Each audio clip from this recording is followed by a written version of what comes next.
Yesterday's results, wins for Magesi and for Marumo Gallants, means Richards Bay slipped from 12th to 14th, but a win would take them to 11th. Meanwhile, Kaizer Chiefs squandered an opportunity midweek to enhance their league position. They were held at home by struggling Cape Town City, proving once again that they are currently Chiefs' hoodoo team. Chiefs are in 8th place at the moment. They could overtake Amazulu and Bulugwani City to claim 6th if they depart KZN with the full complement of points. So that's the lay of the land as far as the table is concerned. Now let's introduce you to the lineups, where Richards Bay have made 3 changes from their defeat to Magesi. 2 of them are forced, with 2 of their most influential players out. No one's played more minutes for Richards Bay in the league this season than Keegan Allen and Tlhakasani Mtetwa, and both are suspended. Sipho Mabua comes in at the back, whilst Zikali is introduced along with a little bit of a midfield reshuffle. Xolisi Manqobu drops to the bench, and Sumile Nsundwana makes his return after a little bit of an injury layoff. William Shongwe is alongside me. He's got your formations. Yes, so much has been said about the players that are suspended, but Mhlongo drops into the position where Mtetwa normally plays. He anchors that midfield. That should give Mtembu a little bit more freedom to push forward. That's where the real challenge for Richards Bay is, creating enough chances to score goals. Well, 2 changes for Kaizer Chiefs. Gaston Serino, Koskopili Ngcobo make way, having started midweek in that draw with Cape Town City. Pulemodi is back in, and Spungaseni Mtetwa returns after missing the last 5 league games through injury. Chiefs fans will be very encouraged when they glance over at the bench. Wandi Luduba back in the squad for the first time since January. Edson Castillo returns from a 5-month injury layoff after a broken leg. A lot of improvement in the Chiefs, in the way Chiefs played in midweek, in as far as not being able to lose the possession, and also the combination of passes going forward. And they'll be looking that will continue. It's a matter of time before they get everything right in the attacking phase of the game. They look better than I've seen them since the beginning of the season. Chris Castor is in charge of this, assisted by Tumi Motlala and Tabo Tinani. Currently consulting with the captains today. Both are centre halves for their respective sides. Good turnout at the Zwelithina Stadium. We're expecting a few more fans to filter in here, as is almost always the case. The contingent of Kaizer Chiefs supporters dwarfing the group of Richards Bay fans that are here. And now we pause for a moment of silence, celebrate the life of the late Bobby Makwetla, former Orlando Pirates club chair.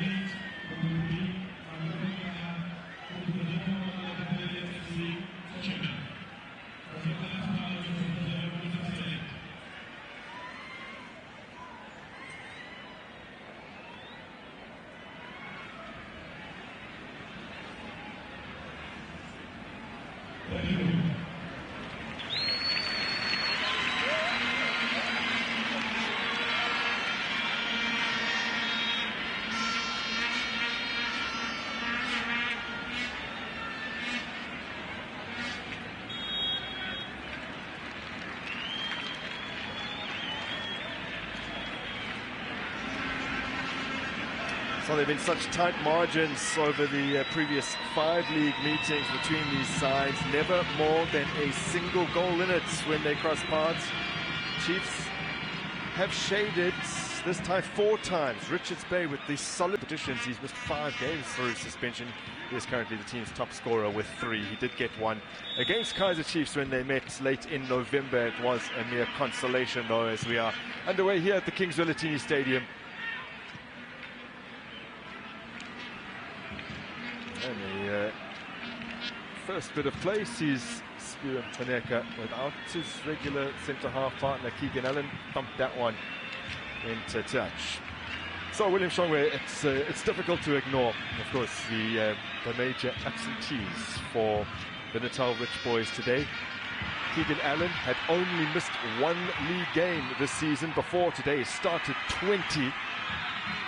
As the Natal Rich Boys make some early inroads. And for Tlhakasani Mtetwa, he had appeared in 19 of their previous 21 games this season, and of course anchors the midfield so well.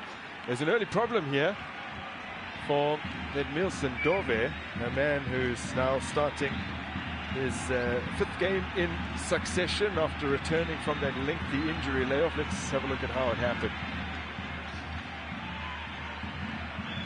I think it is as Mtembu lands. He seems to land on his thigh or around the midriff. Inepo racing onto it. First time ball here for Solomons, who skied it. Has previously scored against Richards Bay. That came from the penalty spot in what was their first ever league meeting. It's a good one for Lepo. He brings in Solomon as it turns. I'm not sure just what's the quality of his left foot. As you can see there, that tells the story. But it was a decent turn from a defensive player. Tetwa. Dushabalala racing onto this ball over the top. Still he has it. Rolling it across home. Yeah, Ashley Dupree was arriving. Zikali was tracking back. The last touch might have been off the Richards Bay youngster.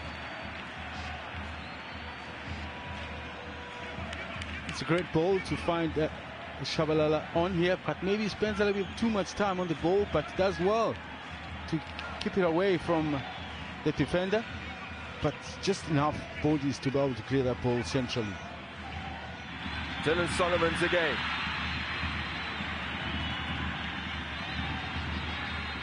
Keeps it alive. Oh, save from Magula to deny Ashley Dupree. The angle is a little bit too tight to try the goalkeeper, so he loops it a little bit higher, bypasses the goalkeeper, and Dupree, I'm sure he could be hoping that he was an inch or so taller. He is backing off, so he doesn't quite have the leverage to apply the right kind of power to beat Magula. And just can't bring this free kick down. Fortunately, I've seen him try a few times from that range, and all have gone over the bar. He needs to work on being able to get them over the wall and down quickly.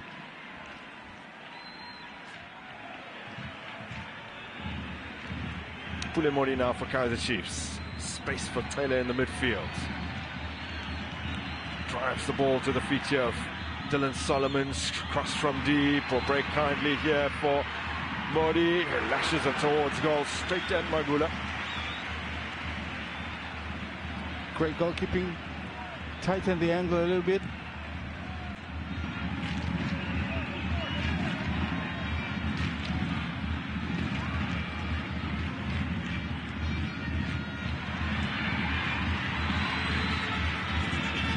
Mabu away. Mele. Shabalala. Pulemori.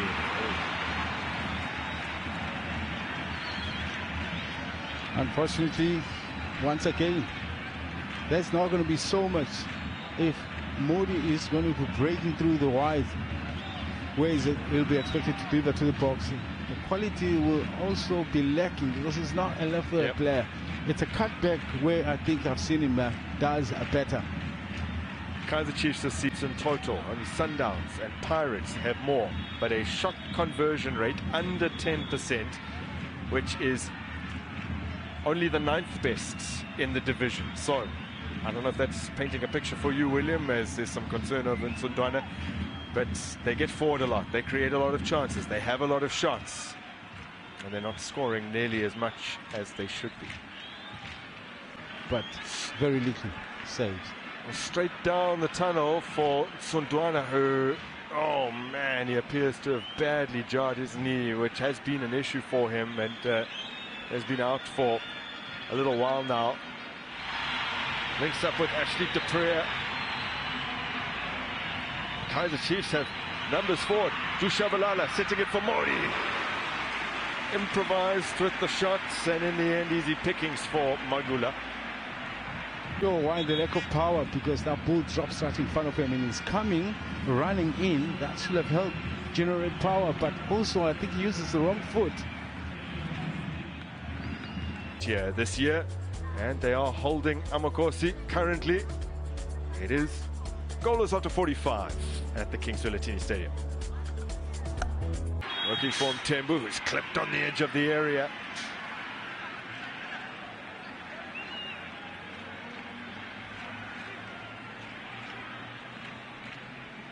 The passing game, Kaizer Chiefs. Yes, you want to see them build up, but sometimes, because it's not the first pass that has been played short, there's just so many passes that don't get to the recipient. In from Figueiredo, hot, the most delicate of flicks, and Richards Bay have the lead. Oh man, that is brilliantly worked. Four Kaizer Chiefs players, 4 yellow shirts, and the one player in between them gets the header. Just like they conceded against Stelis in the midweek game in the Nedbank Cup. It was a similar one whereby this time they had everybody, a block in front and a block behind, but still they were not able to push him or put him under that kind of pressure.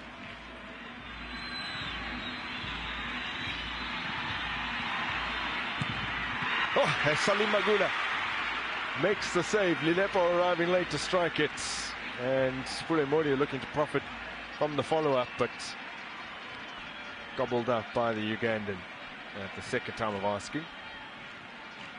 Excellent goalkeeping. Always on the ready, on his toes.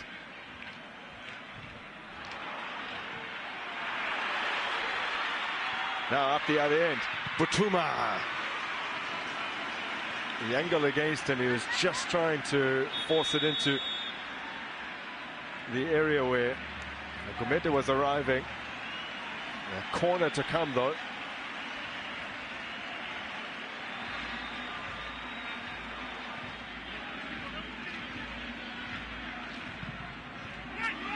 Figueiredo, oh! Could have been 2. Gcaba nods it over the top. Now a moment where the defenders went to sleep. I mean, one player rises just in the middle. That for me is now, if you start thinking about the challenges of Kaizer Chiefs and the number of goals that they've conceded, basically it comes from poor defending. Shaken up a bit.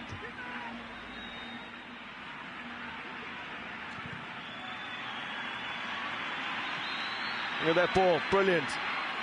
Gcaba teasing him, Simango creates the space. Oh, he's at the upright. Mbuthuma on the follow-up.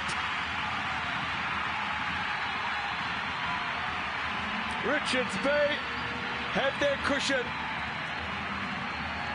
Yanele Mbuthuma. And today the goal that may just have got them over the line. When you're playing so high, these are the moments that you need to be careful of. He had an unfair advantage, Mbuthuma. He was off when the shot was taken. But that the ref missed, and as a result of that, it's a very costly one. He reacts quickest, of course, already in front of everybody else.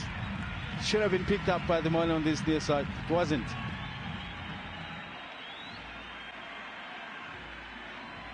Well, you benefit in some instance, and there are instances that where you don't.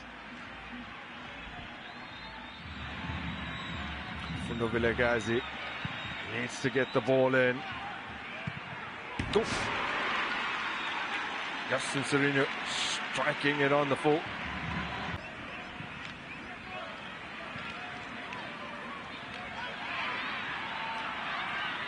Richards Bay, as they've done all game, winning the ball when it matters most, to sum up what has been a brilliant and gutsy performance.